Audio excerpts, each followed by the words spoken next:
Share this broadcast on your social media platforms. Invite your friends to tune in. Hotep, hey, this is Michael Imhotep, founder of the African History Network, host of the African History Network show. So it's Black History Month, African American History Month.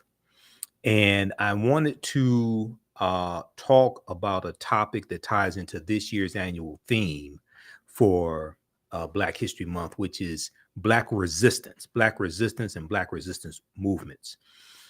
But part of that is how we fought back economically against white supremacy and racism. So today we're going to look at how African people used cooperative economics to fight back against white supremacy and racism. And this is part of the Black resistance movement as well. Also, I'll give you information about a free lecture that I'm doing on Saturday, February 4th, 2023, 2 p.m. to 5 p.m. Eastern Standard Time, dealing with Black resistance movements and the origins of Black History Month. Okay, so visit our website, TheAHNShow.com, TheAHNShow.com, and register for that free lecture that I'm doing. Okay, African American business owners, post the name of your business here on the thread of the broadcast, and we'll let you know how you can advertise with the African History Network also. Okay, our current promotion is buy 1 month, get 1 month free. And this is the time to advertise because this is Black History Month. Okay, so let's look at this information here. I've talked about this before, and I did presentations in 2022 for Liberated Minds Black Homeschooling Education Expo, and also Repaired Nations as well, along dealing with this topic also. Okay. So we have a deep, rich history of cooperative economics. And this presentation is how African people used, let me bring this up, how African people used cooperative economics to fight back against white supremacy and racism. Okay. So we have a deep, rich history of cooperative economics, but a lot of people don't know this. All right.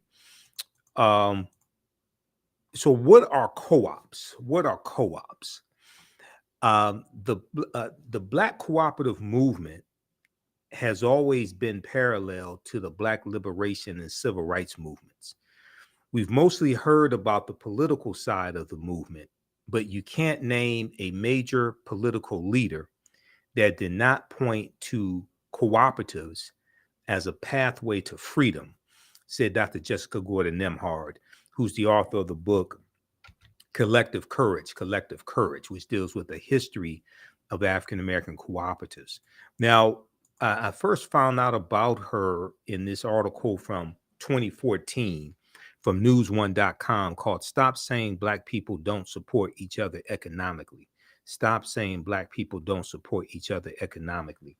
And I interviewed her back in 2014, and also I read her book as well, Collective Courage. This book right here, Collective Courage, A History of African American Cooperative Economic Thought and Practice by Dr. Jessica Gordon Nemhard. And she's one of the top scholars when it comes to the history of African American co-ops, okay, and cooperative economics. So if we go back and let me go back to the PowerPoint presentation here. And African American business owners also post the name of your business here on the thread of the broadcast as well. So when we celebrate Kwanzaa, okay, one of the 7 principles of the Nguzo Saba is Ujamaa, which is cooperative economics. But a lot of times people get cooperative economics confused with just Black capitalism.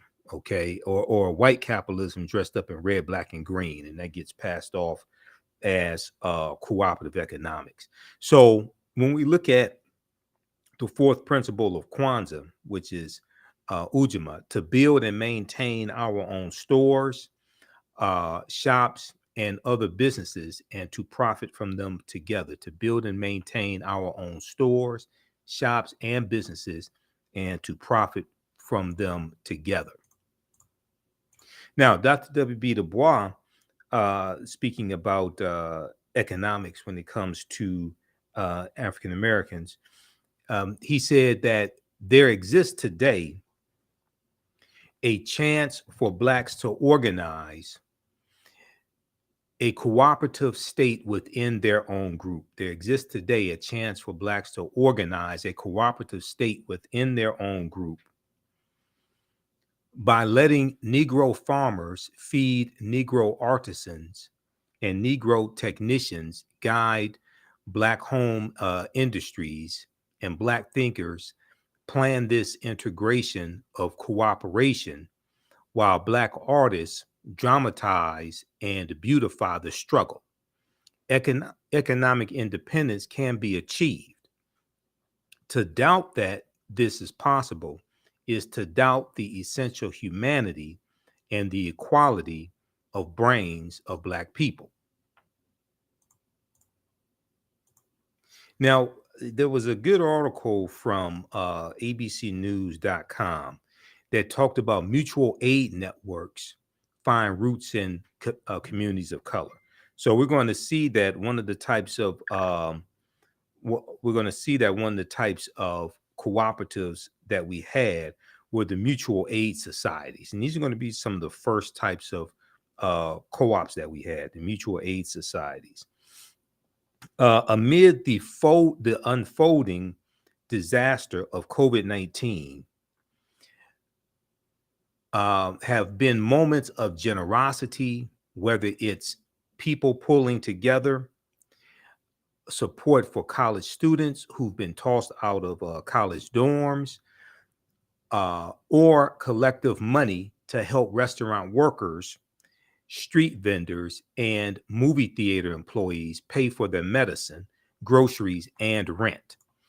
The mutual aid support networks in which communities take responsibility to care for one another, rather than leaving individuals to fend for themselves, have proliferated across the country as the pandemic turns lives upside down. Now, the nonprofit called Town Hall Project created Mutual Aid Hub, which is a collection of it's a tracking system to track the various collective efforts, these various cooperatives.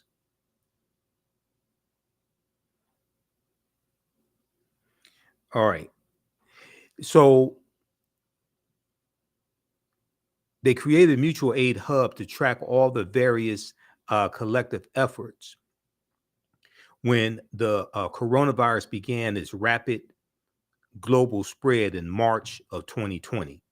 Back then, it counted only 50 mutual aid groups, but by May 2020, the number had grown to more than 800 in 48 states. It grew to more than 800 in 48 states. Now, this was driven by what the hub's lead organizer, Shivani Desi, called a grassroots explosion of organizing.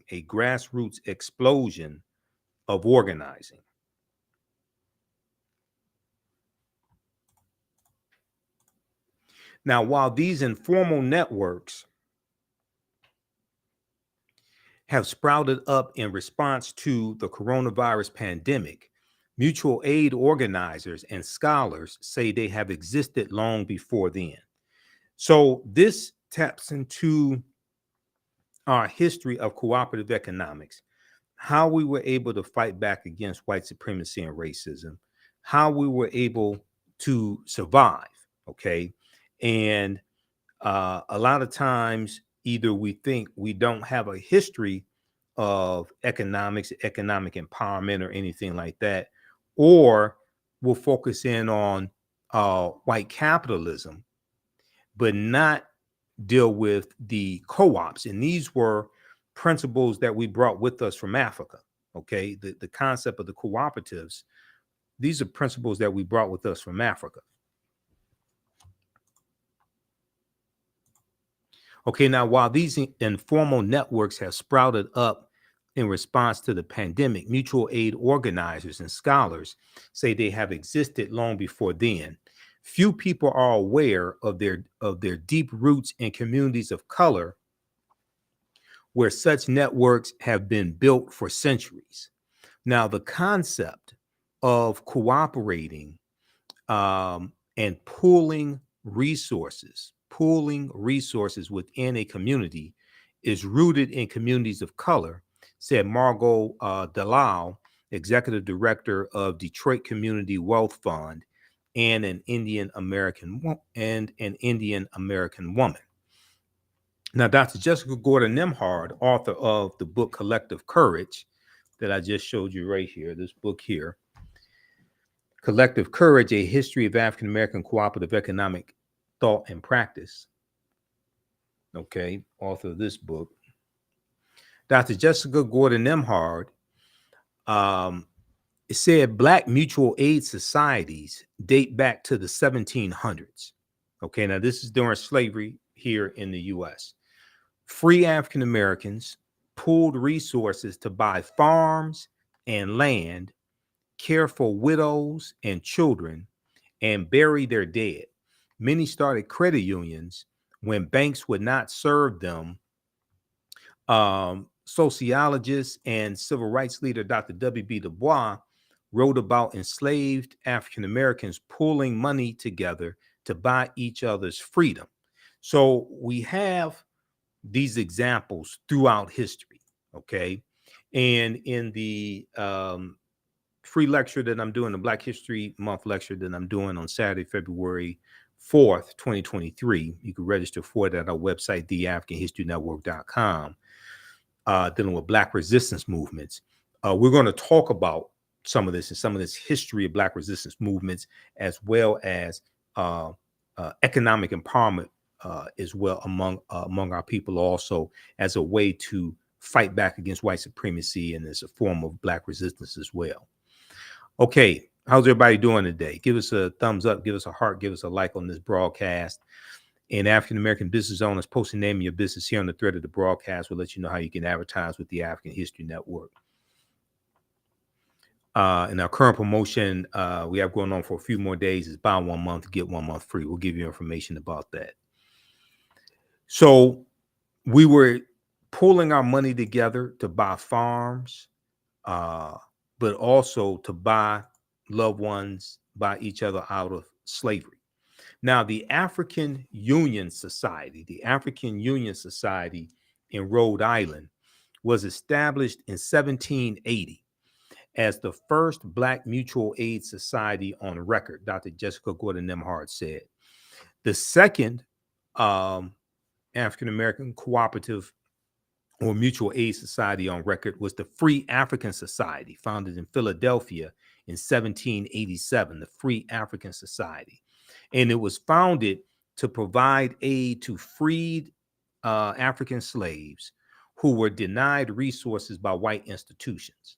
One of the most famous examples of mutual aid are the Black Panther survival programs for the Black Panther Party for Self-Defense, the Black Panther survival programs from the late 1960s, through which members distributed shoes, transported senior citizens to grocery stores, offered breakfast programs to children, and a lot more.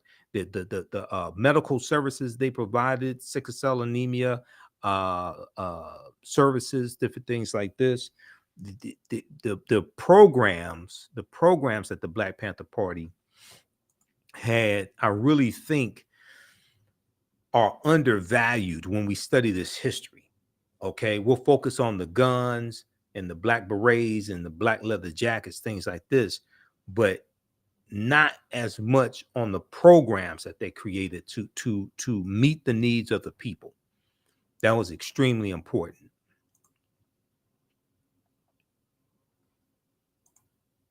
Okay, let's continue.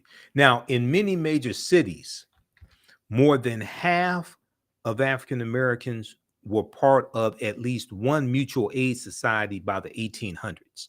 In more than in many major cities in the U.S., more than half of the African American population were part of at least one mutual aid society by the 1800s, according to Dr. Jessica Gordon Nemhard.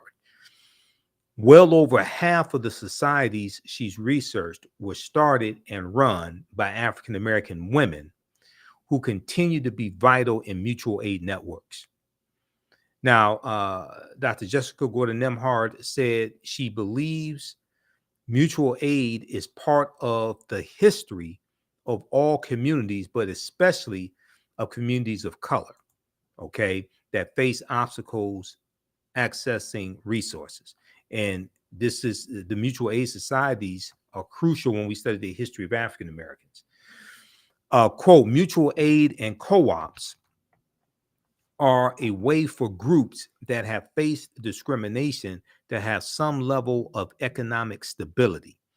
Part of my work is to remind part of my work is to remind African Americans that mutual aid is part of their history too. And see, the problem is that we don't understand our history. So a lot of us think it was white capitalism, or really don't understand how we were able to survive economically. But it's with the co-ops, okay? And that, and you know, my degree's in business administration with a major in marketing. And when in business school, you know, I graduated from Wayne State University here in Detroit, and in Wayne State's business school, we learned white business principles. We largely did not learn about the cooperatives and really didn't learn about the role that they played when it came to African American history. And I started learning that, studying African history while I was at Wayne State, African history and African American history. I started learning that outside of the class, outside of the business school. But what happened is that a lot of African Americans ended up going to white business schools and learning white business principles. And then we try to bring those white business principles back to our communities and implement them. And they don't work for the masses. Okay, they may work for individuals. They may work for um, your family, but for the community, they don't. For the masses of African Americans, they don't work like the cooperatives actually work. But if you don't understand that history, if you think that cooperatives um, um, are just something that, you know, white hippies do or something like that, and you don't understand that we have a deep, rich history in that, and these are principles that we brought with us from Africa, then you'll the best you may do is to dress up white capitalism in red, black, and green, okay, and try to pass it off as black capitalism or black empowerment or something like that. So we have to understand the difference. Okay, so check out this article. This is a really good article from ABC News, abcnews.go.com or abcnews.com. Mutual aid networks find roots in communities of color. This is from January 2nd, 2021. Okay, then we have the example of Berry Gordy. So I live in Detroit. We know the history of Berry Gordy. A lot of people know the history. I don't know if young people know the history of Berry Gordy and Motown Records, but he got an $800 loan to start Motown Records. He got an $800 loan from his family's Bearberry Co-op. His family's Bearberry Co-op. And Berry Gordy set out in 1959 to apply some of the principles he learned in the auto plant working in Detroit to the production of records and the creation of music groups and solo artists. He envisioned a process by which a kid could walk in one door, an unknown off the street, and come out the other, a polished performer. At the Motown Museum's website, they have some historical information. They have some historical information dealing with Berry Gordy and how he got the seed money to start Motown Records. Now, if you look at some other examples of SUSUs, if you look at some other examples of cooperative economics, we look at the SUSU system from West Africa. Okay. In parts of West Africa and the Caribbean, an ancient version of cooperative economics exists called SUSU. An ancient version of cooperative economics exists called SUSU, S-U-S-U, as one of the oldest forms of microfinance in Africa. The practice is run by one of Africa's oldest financial groups called SUSU collectors. They run their business from kiosks in the marketplace and as mobile bankers. Now, clients make low but regular deposits on a daily or weekly basis over the course of a month into a SUSU account. At the end of the period, the SUSU collector returns the accumulated savings to the client, but keeps one day's savings as commission. Now, SUSU collectors may also provide advances to their clients or rotate the accumulated deposits of a group between individual members. Today, SUSU collectors provide many West Africans who would otherwise be denied credit with access to money they need to start up small venture projects that in many cases benefit the community as a whole, that in many cases benefit the community as a whole. In the United States, Black immigrants from the Caribbean have enjoyed one of the highest economic growth rates using a form of the SUSU and leveraging this practice to establish successful credit unions. So we have this in our history, okay? We have these examples in our history. We have these cultural practices of economic empowerment, but unfortunately, many of us don't understand our history, don't know our history, okay? So we then try to, just imitate what's presented to us and don't understand how one of the ways that our brothers and sisters from the Caribbean are able to make advances in this country. All right, African American business owners, post name your business here on the thread of the broadcast, and also email us at AHNshow@AfricanHistoryNetwork.com, AHNshow@AfricanHistoryNetwork.com, and we'll let you know how you can advertise with the African History Network. Okay. Our current promotion is buy 1 month, get 1 month free. And we'll take your 30-second and 60-second ad and put it into the rebroadcast of our shows also. Okay. All right, let's continue here. Let's see. Now, the Free African Society, 1787, Richard Allen, Absalom Jones. This is one of the early, this is basically like the second recorded mutual aid society that we had, the Free African Society. Now, in 1787, Richard Allen and Absalom Jones, two prominent African-American ministers in Philadelphia, Pennsylvania, formed the Free African Society of Philadelphia, which was a mutual aid and religious organization. Now, the organization functioned, and just a second, let me pull something up here. Okay, so the organization functioned as both a mutual aid society and as a club where members of Philadelphia's Black elite could socialize and forge business relationships with one another.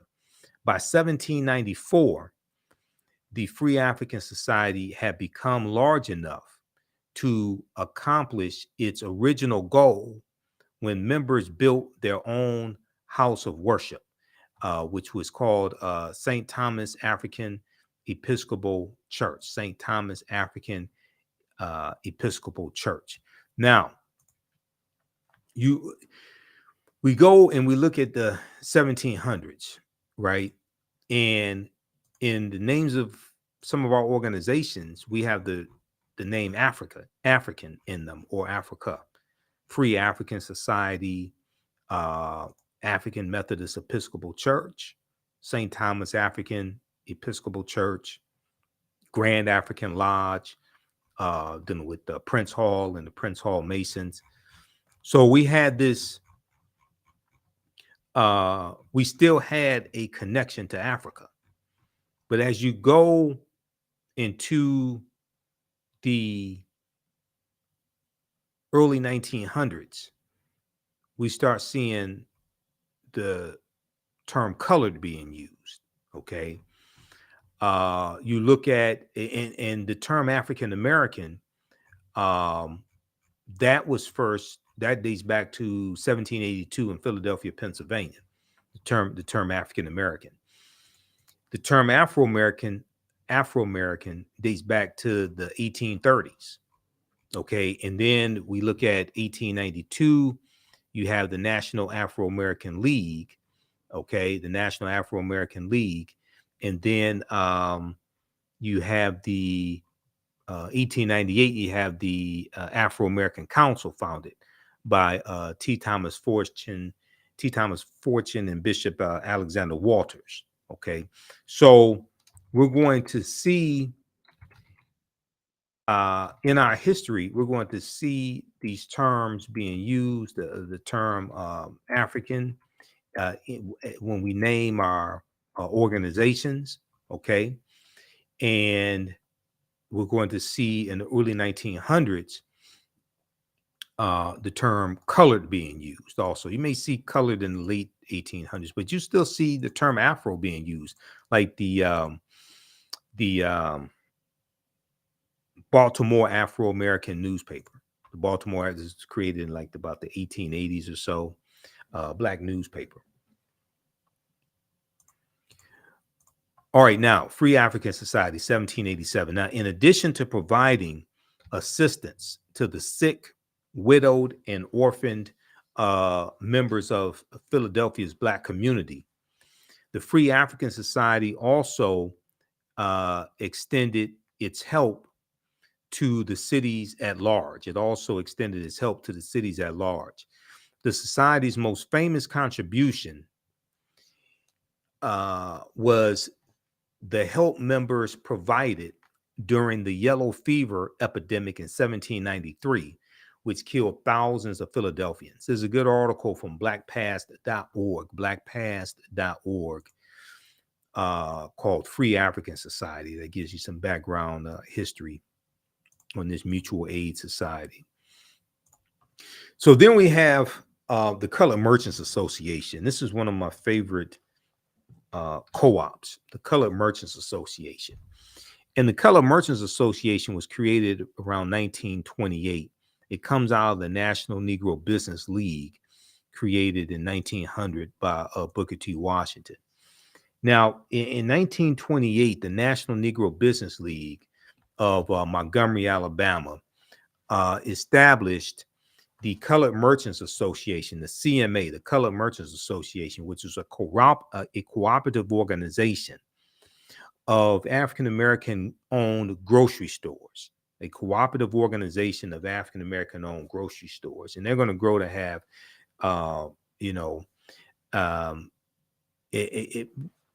when we look at grocery stores in this country, at one time we had, we look in the early 1900s, we had hundreds of African-American owned grocery stores across the country.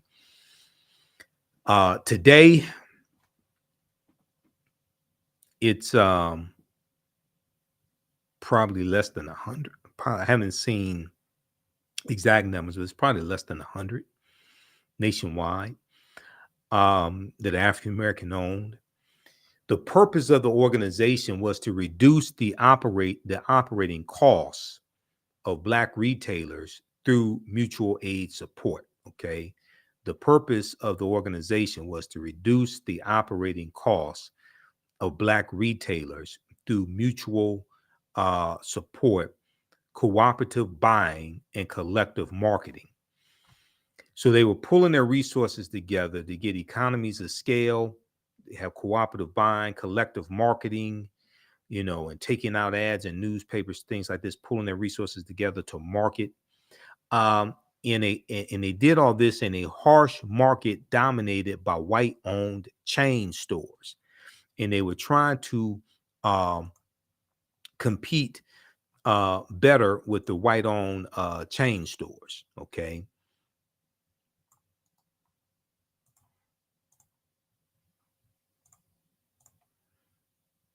Okay, like the Woolworths and the Kresge's, things like this. Okay, let's continue. Now, the association, the Color Merchants Association, spread to nearly 18 cities across the country, including Chicago, Philadelphia, Nashville, Dallas, and New York. The CMA built its national headquarters in New York City in October 1929. Chapters were organized in cities with 10 or more stores. The Color Merchants Association members paid $5 per month per store and were required to meet designated standards. By 1930, there were 253 Black-owned grocery stores that were part of the Colored Merchants Association network. 253 Black-owned grocery stores, okay, by 1930, that were part of the Colored Merchants Association.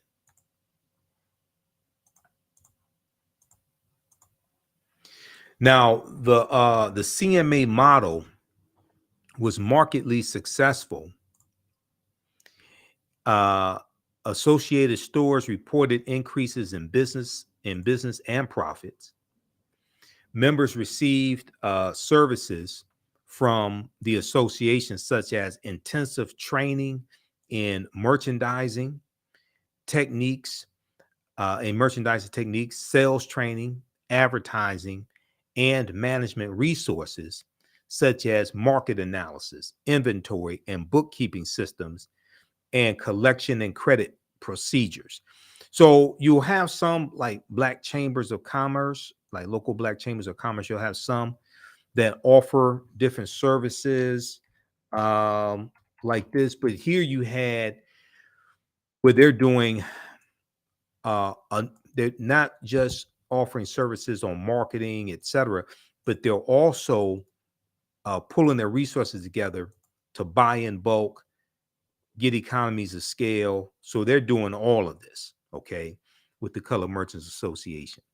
So members receive support services from the association, such as intensive training in merchandising techniques, sales training, advertising, and management resources, such as market analysis, inventory, and bookkeeping systems, and collection and credit procedures.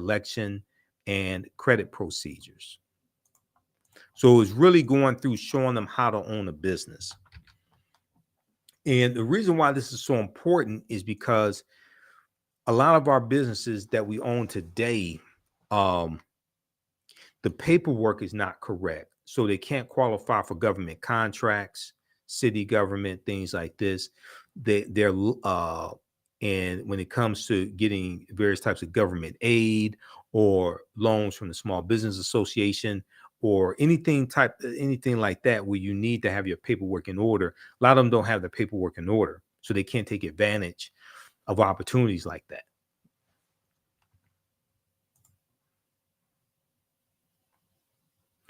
All right, now the colored, another really popular cooperative that we had, and probably the largest, because this grew to have 1.2 million members. The Colored Farmers National Alliance and Cooperative Unions, the CFACU, founded in 1886 in Texas. The Colored Farmers National Alliance and Cooperative Union, the CFACU. So the Colored Farmers National Alliance and Cooperative was formed in 1886 in Texas. Despite the fact that both Black and white farmers faced great difficulties due to the rising price of farming and the decreasing profits that were coming from farming, the protective organization known as the Southern Farmers Alliance, did not allow Black farmers to join. Okay, the Southern Farmers Alliance did not allow African American farmers to join. So a group of Black farmers decided to organize their own alliance to fill their need. Okay, so here, see, this is a form of Black resistance because they're trying to force us into bankruptcy on the farms, lock us out of opportunity, lock us out of the ability to be able to compete against the white farmers. So we're organizing ourselves to pull resources together and to stay alive, but keep our farms profitable and also be able to hold on to our land. Okay, now we're going to lose millions of acres of land, various reasons. I mean, the Great Depression was devastating. We lost about 200,000 farms just from 1930 to 1939. When you look at the devastation that the Great Depression had on African Americans and in land ownership.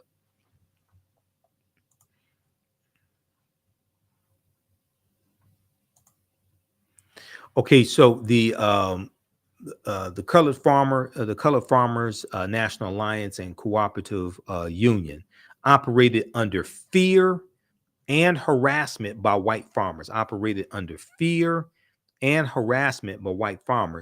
but managed to operate several cooperatives in the late 19th century before having to disband. So this organization, they only last about 5 or 6 years, and they have to disband to save their lives because they're getting so many death threats and being attacked by Europeans, being attacked by white supremacists. Okay, if you don't like us, why don't you just leave us the hell alone? All right. So you don't want us in your white farmers union, okay, the Southern Farmers Alliance. You don't want us in that. We form our own cooperative and you still attack us. If you don't like us so much, why don't you just leave us the hell alone?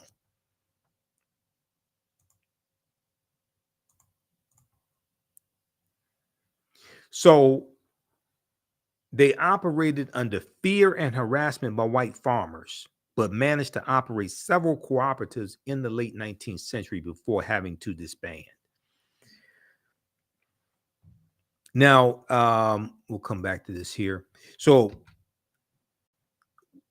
African-American business owners, we have 3 new ad packages for you to advertise with the African History Network. Our current promotion is buy 1 month, get 1 month free. We reach thousands of people across the country on a daily basis. And we take your 30-second to 60-second ad and put it into the rebroadcast of our shows, the African History Network show and broadcasts I do throughout the week. But then also we put it into the audio podcast of our broadcast as well. So we're on 9 different audio podcast platforms. We're on Castbox, FM Player, TuneIn, iTunes, iHeartRadio. We're on 9 different audio podcast platforms. And we know a lot of you want to advertise for African American History Month, for Black History Month. So this is the opportunity to do that. Email us at AHNShow at TheAfricanHistoryNetwork.com. Email us at AHNShow at TheAfricanHistoryNetwork.com. and we'll email you the information. We can get you up and running today. And you may have a brick and mortar store. You may have a e-commerce store. Doesn't matter. You may sell African cultural and African American products, clothes, etc. You may have a physical bookstore or e-commerce a bookstore. You may sell health and beauty products, clothing, shoes, African garb, African American history books, fiction. You may have an education. You may be in education. You may have a homeschooling network, or you may have curriculums, etc. Books for African American children's African American parents to use to educate their children. You may have courses. You may have courses in finance, personal finance, etc. You may have an event coming up. Okay, whether it's a Black History Month event that you want to market. You may have a conference, seminars. You may sell African jewelry. You may be into fitness. Maybe a personal trainer, have a fitness website, sell fitness clothing, etc. You can advertise with the African History Network. Okay, so email us at TheAHNShow at TheAfricanHistoryNetwork.com, TheAHNShow at TheAfricanHistoryNetwork.com to advertise with the African History Network. And okay, here we go. All right, let's continue here. So let me go back to the PowerPoint presentation here.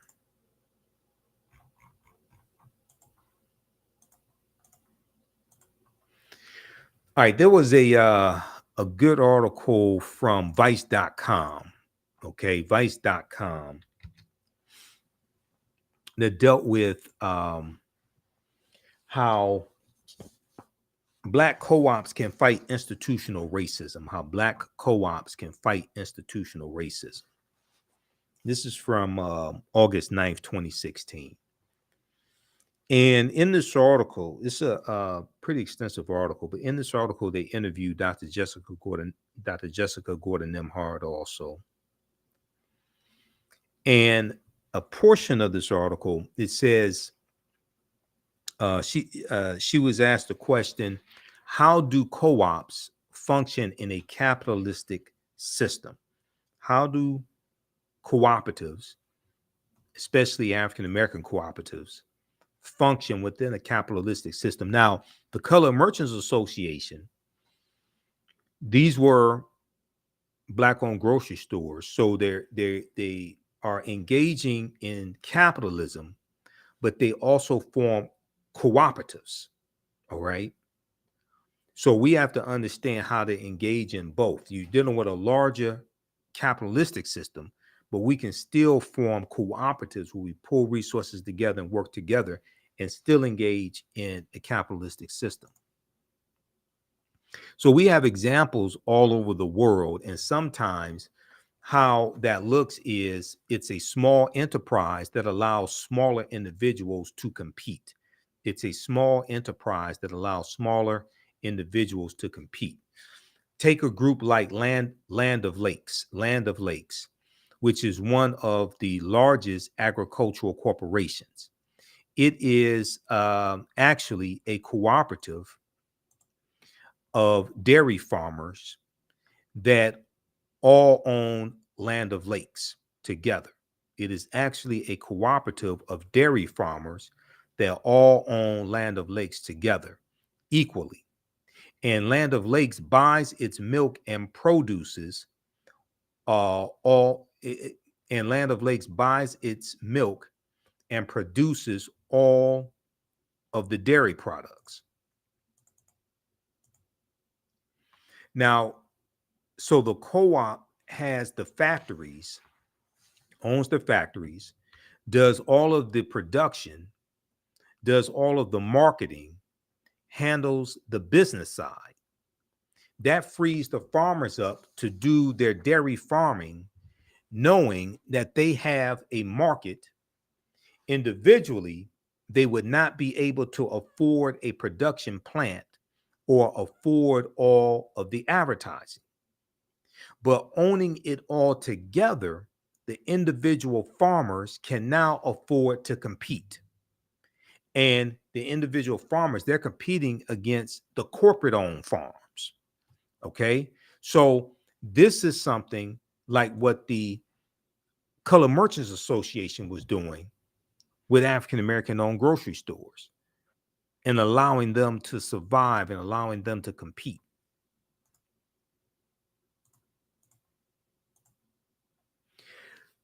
So she was asked the question, what role has cooperative economics played in Black communities in the US? Now, African Americans have engaged in some form of collective economics throughout our entire history in America. Sometimes it was tilling kitchen gardens on Sundays when we weren't working as enslaved people and sharing the produce. Sometimes it was putting in dues to bury loved ones. By the 1700s and 1800s, we had more formalized systems of collective economics that were more enterprise driven, like insurance companies and collective farming, Eventually, we had collective grocery stores, credit unions, and healthcare. Europeans eventually recognized the model around 1844, and it formally came to the US. African Americans then started forming official co-ops in the 1860s and 1870s. By the 1880s, labor unions were actually helping workers to start their own co-ops, and African Americans were involved in that too. So we have a deep, rich history, not just in economic empowerment and business ownership, but also in cooperative economics.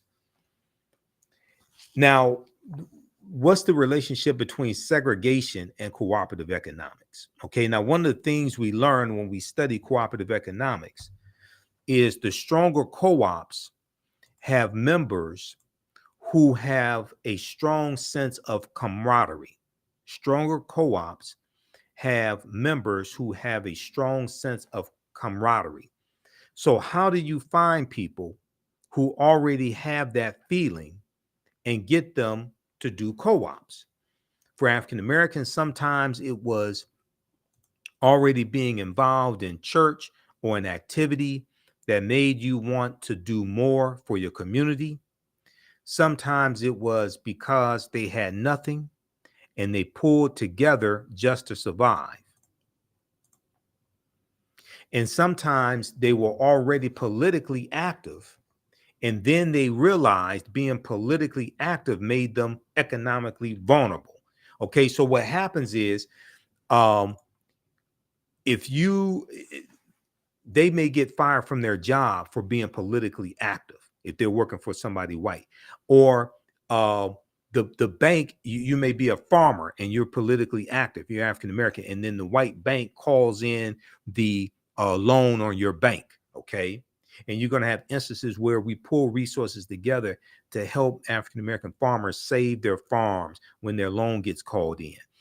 This now, when you study the White Citizens Council, the White Citizens Council in it starts in Mississippi in 1954 as a backlash to Brown versus Board of Education, U.S. Supreme Court case. And then the White Citizens Councils are going to spread throughout the South. And these were formed by white businessmen and bankers. You're going to have some ministers in there as well. Plantation owners, landowners, farmers, white farmers, etc. And they're forming this organization to maintain segregation and to help lock us out of opportunity, but also to punish those who were wanted to register to vote, those who are attacking segregation. That white people were trying to maintain their way of life, which included white privilege. and segregation in Mississippi. And we know that segregation was written into the Mississippi State Constitution. Poll taxes and literacy tests were written into the Mississippi State Constitution. But the White Citizens Council, we're going to see this spread throughout the South. When we look at Fannie Lou Hamer, Fannie Lou Hamer was fired from the cotton plantation that her entire family worked on. She was like the youngest of 19 children, if I remember correctly. She registered to vote. She registered to vote in Mississippi and got fired from the plantation that her entire family worked on. She was a sharecropper. Got fired from the plantation her entire family worked on because she dared to register to vote. So this is the type. So when you have African Americans, especially in the South, who became politically active, oftentimes there was a backlash to that, or it could be a physical backlash, being attacked, being killed, etc.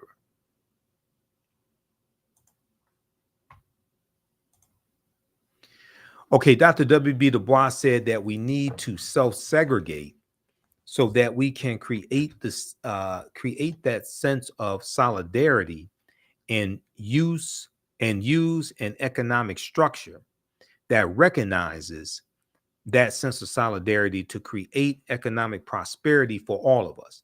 And from that position of strength, we can go back out to the rest of the world.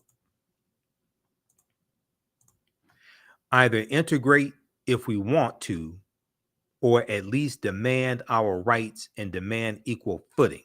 Okay, so this is a good article from Vice.com. This is just an excerpt of the article called How Black Co-ops Can Fight Institutional Racism from Vice.com from August 9th, 2016. Okay, now,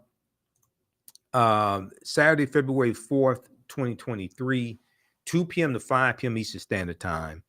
I'm doing a free Black History Month lecture, Black Resistance Movements, and we'll deal with the Black History Month origins as well. We'll talk about Dr. Carter G. Woodson. We'll deal with some of the origins of Black History Month, African American History Month, but we'll deal with this year's annual theme is Black Resistance Movements, okay? There's been an annual theme for African American History Month going back to 1928, And Black History Month is not something that white people created and gave us. We created that for ourselves. That's Dr. Carter G. Woodson and the Association for the Study of Negro Life and History that he co-founded September 9th, 1915 in Chicago. Okay, we created that ourselves. That's not something we asked white people permission to do. And oftentimes we demean and diminish our own accomplishments, okay, thinking that white people gave us something. No, we created that. And that's out of self-determination, okay? So visit our website, TheAfricanHistoryNetwork.com, TheAfricanHistoryNetwork.com. We have the information right on the homepage. You scroll down right below the information about our radio show. We have the information about the lecture. So we'll talk about some Black resistance movements and throughout history. Also, we'll deal with some of the history of African American History Month, Black History Month. And I'll give we'll do a overview. We'll do an intro to a new 12-week online class that we have starting up on Saturday, February 11th. 2 p.m. Eastern Standard Time, Ancient Kemet, the Moors, and the Ma'afa, Understanding the Transatlantic Slave Trade. Okay, so we have a new session of that starting up as well. So we have the information right on the homepage of our website, TheAfricanHistoryNetwork.com, TheAfricanHistoryNetwork.com. So when you scroll down the page, you'll see the information dealing with my radio show, the African History Network show, Sundays, 9 p.m. to 11 p.m. Eastern Standard Time. You can also listen to the show in audio podcast format. Click right here for that. We have our PayPal and Cash App information. You can support the African History Network, $, The AHN Show through Cash App, $ The AHN Show through Cash App, also through PayPal, paypal.me/The AHN Show. And then you'll see the information here for the free lecture. Just click right here, register here, and you can register for it. Okay. And this is the current class we have going on right now. It's about the end, but you can register for this also. Ancient Kemet, the Moors, and the Ma'afa, Understand the Transatlantic Slave Trade, because you'll be able to watch it on demand. It's on sale right now, $60, regularly $130. But even after the course is over with, you can go back and watch the entire class as well. 2 years from now, 3 years from now, you'll be able to watch the entire course. So that's how our online classes are. Even after the class is over with, you don't lose your access to that course that you registered for. All right, let's continue. Okay, so this is taking place Saturday, February 4th, 2023, and you can register your children for the class. Well, the free lecture. I don't do a lot of cursing, things like that. My presentations aren't overly graphic, so I would say the content is PG-13. PG-13. Register your family for it also. Visit TheAfricanHistoryNetwork.com. So when we look at this year's theme for African American History Month, right? Black resistance. Black resistance is the annual theme. And there's been an annual theme going back to 1928. Some of these annual themes have dealt with the continent of Africa also. So this presentation I'm doing on Saturday will look at a history of resistance movements from African Americans over the last 200 years. We'll also look at the origins of Black History Month in Dr. Carter G. Woodson. We'll do an introduction to a new 12-week online history class that I'm teaching as well, Ancient Kemet, the Moors, and the Ma'afa, Understand the Transatlantic Slave Trade. Now, when we look at Black resistance movements, African Americans have resisted historic and ongoing oppression in all forms, especially the racial terrorism of lynching, racial pogroms, and police killings since our arrival upon these shores. Now, the way they phrase it, this comes from a solace, since our arrival upon these shores. I will rephrase that and say since the arrival of Europeans on these shores, because one of the things I deal with in the class and one of the things we'll talk about in the lecture that I'm doing, African people have been in this land we call the United States of America going back at least 51,700 years. We were here in this land before Native Americans even came into existence. And that's research coming from people like Dr. David Imhotep, who wrote the book, The First Americans Were Africans, Documented Evidence. Okay. So we have to understand that. I hear people say things like, since we came here to these shores and things like this, and they want to put it at 1619 or what have you, right? And it's important to even understand that codified slave laws didn't even exist in any of the 13 colonies in 1619, okay? If we look at page 14 of Dr. David Imhotep's book, and he's a friend of mine, I've interviewed him 13, 14 times. He deals with a discovery in Allendale County, South Carolina, made in 2004 by Dr. Albert Goodyear, which deals with, they found 13 different types of evidence that thoroughly document an African presence in this country going back at least 51,700 years ago, okay? And these are the Khoisan, who have the oldest DNA on the planet and come from Southern Africa. They're also, and they're the ancestors of the Ainu and the Twa. But they found artifacts, architecture, campsites, carvings, Egyptian writings, footprints in lava, genetic M174D haploid groups dealing with DNA and genetics, linguistics, painting, skull, skeleton structures, and tools. They found 13 different types of evidence that thoroughly documented an African presence in this country going back at least 51,700 years. This is a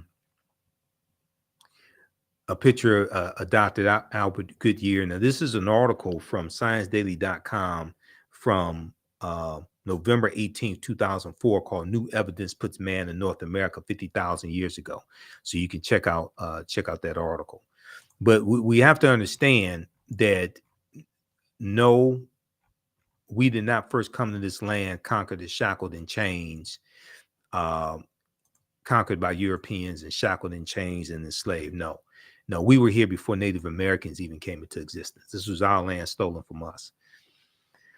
So the 1950s and 70s in the United States was defined by actions. Let me back up. These efforts have been to advocate for a dignified, self-determined life in a just democratic society in the United States and beyond the United States political jurisdiction.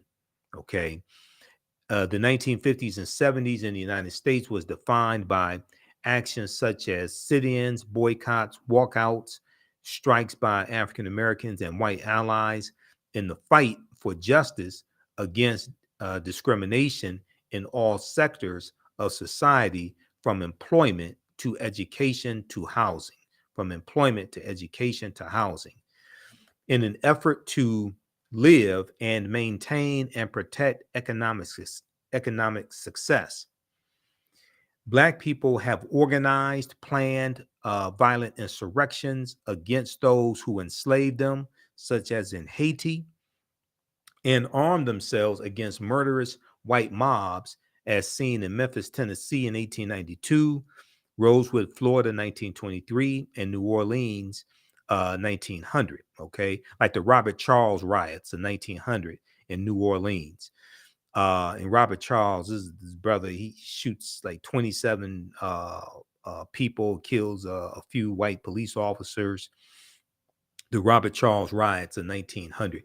But also, when we look at the Red Summer in 1919, okay, now the second online class that I teach, from the Civil War to the Civil Rights Movement and Black Power, 1800 to 1960, 1800 to 1968, we deal with the Red Summer 1919, okay? And I teach that class on Sundays. Right now, I teach that class on Sundays. That's at our website, TheAfricanHistoryNetwork.com as well. In the Red Summer 1919, you had over 25 major race riots in this country, okay, the year after World War I ended. And a lot of these white men went to fight in the war. When they came back, their jobs were taken by African Americans and immigrants who were here. And this exploded into racial conflicts all across the country. Additionally, some African Americans thought that the best way to resist was to self-liberate, as seen by the actions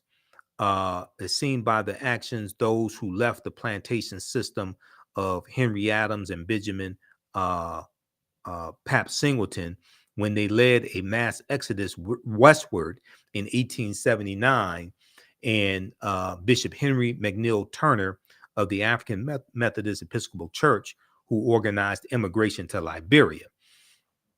In 1879, you have the Black Exodus, the Black Exodus of 1879 to Kansas. And you have about 6,000 African Americans migrating from Louisiana and Texas out to Kansas, okay? And in 1878, the 1878 statewide election in Louisiana, Democrats take back control of the state government. So you're going to have a lot of African Americans who are going to leave Louisiana, especially, fleeing white supremacy, white domestic terrorism, and they're going out west, and they go into Kansas looking for a better way of life. So we're going to deal with a lot of this on Saturday in my lecture. Okay, so African American business owners, we know African American History Month is here. We're looking for ways to bring on new customers, bring on new clients, and market to them. Email us at AHNshow@TheAfricanHistoryNetwork.com, AHNshow@TheAfricanHistoryNetwork.com, to advertise with the African History Network. Our current promotion is buy 1 month, get 1 month free. Now, you may say, well, look, I want to take advantage of this promotion, but I'm not ready to advertise right now. I need to advertise in a week from now, 2 weeks from now, 3 weeks from now. That's fine. You can secure your ad space today, because we have limited ad space. You can secure your ad space today and run your ads later, a week from now, 2 weeks from now, a month from now, what have you, when you're ready. Okay. Email us at AHNshow@TheAfricanHistoryNetwork.com. And we have 3 different advertising packages to meet your needs. So we take your 30-second and 60-second commercial. If you don't have one, we create one for you, okay, and no additional charge. We take your 30-second, 60-second commercial. We put it into the rebroadcast of our shows, the African History Network show, and the broadcasts I do throughout the week. But also we put it into the audio podcast version of these broadcasts as well. And we're on 9 different audio podcast platforms also. Okay. iHeartRadio, Castbox, FM Player, TuneIn, 9 different audio podcast platforms. And so we reach people all across the country and around the world. Okay, so email us at AHNshow@TheAfricanHistoryNetwork.com, AHNshow@TheAfricanHistoryNetwork.com. And let me bring that back up. Hold on.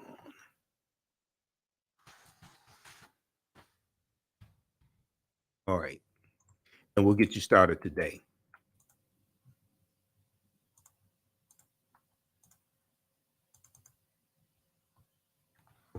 Also, be sure to check out the another broadcast that I've done recently here. This deals with why 80% of Black-owned businesses fail in the first 18 months or go out of business in the first 18 months. Check that out as well.